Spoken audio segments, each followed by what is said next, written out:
नवंबर से तब तक मैं मध्य प्रदेश में किसी भवन के अंदर नहीं रहूंगी, क्योंकि लोग बर्बाद हुए हैं शराब और नशे से, और घर बार छूटे हैं लोगों के, लोगों को घर बेचने पड़े हैं, लोगों के इलाज के लिए पत्नियों को मंगलसूत्र बेचने पड़े हैं शराबी पति के इलाज के लिए, और उसके मर जाने से या बीमार हो जाने से महिलाओं को दूसरों के घरों में झाड़ू पोंछा और बर्तन साफ करने पड़े हैं। इसलिए मैं दिसंबर एंड तक चलती रहूंगी, इंतजार करूंगी, और ये इंतजार तो चलेगा 31 मार्च तक, क्योंकि ड्राफ्ट बन जाएगा। हो सकता है मुझसे शेयर किया जाए या ना किया जाए, क्योंकि मैं कुछ नहीं हूँ सरकार में। जो है वो है, शिवराज जी मेरा सम्मान करते हैं और उन्होंने एक नैतिक साहस दिखाया है।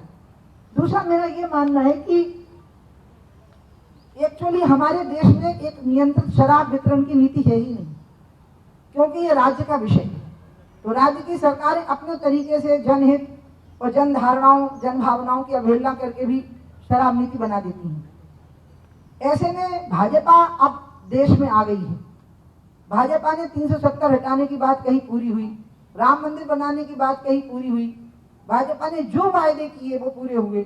लोग अपेक्षा करते हैं कि भाजपा शराब पर भी नियंत्रण की कोई एक नीति बनाएगी राजनीतिक स्तर पे, संगठन के स्तर पे, और वो नीति भाजपा शासित राज्यों को निर्देश दे, वो नीति को लागू करे।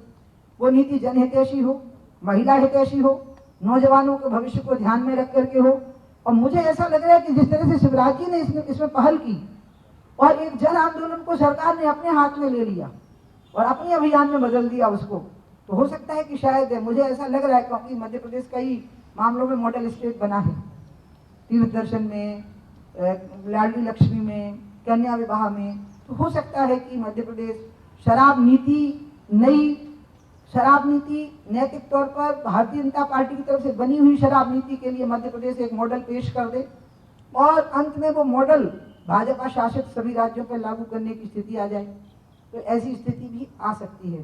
तो अभी तो जब तक मैं ठीक से हठ नहीं पकड़ूंगी और जब तक मैं सड़क पे नहीं रहूंगी, जब तक मैं घर बार नहीं छोड़ूंगी, सुविधा का जीवन नहीं छोड़ूंगी, तब तक वो स्थितियां बनेंगी ही नहीं कि मैं यहाँ की महिलाओं को सम्मान, यहाँ के नौजवानों का भविष्य, यहाँ के मजदूरों के रोजगार, उनके जीवन की रक्षा के लिए अपना कंट्रीब्यूशन कर सकूं। मैं अपने आप को 30 मार खा नहीं समझती, खुदा नहीं समझती, भगवान नहीं समझती, लेकिन मेरी अगर सामर्थ्य है थोड़ा भी किसी के सहयोग करने की, एक घायल पक्षी को भी उठा लेने की अगर मेरी सामर्थ्य है, मैं तो अपनी सामर्थ्य का पूरा उपयोग करूंगी इसके लिए।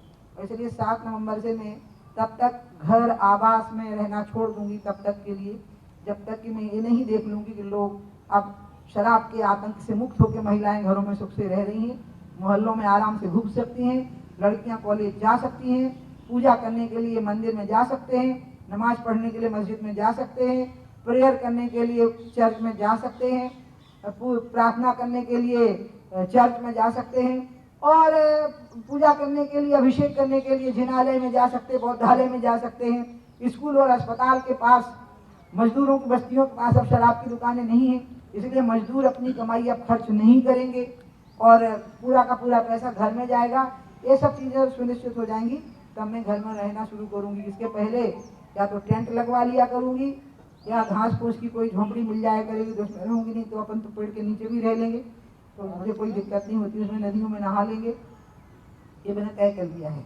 और ये देव दीपावली जब युद्ध को जीत के आए थे भगवान कार्तिक स्वामी, तो उनने पहला विश्राम मेकल पर्वत पे लिया था, अमरकंटक में, वहाँ आकर के बैठ गए थे वो थकान उतारने के लिए, क्योंकि नर्मदा जी उनकी बहन है, तो अपनी बहन दीदी के पास बैठ गए थे वो।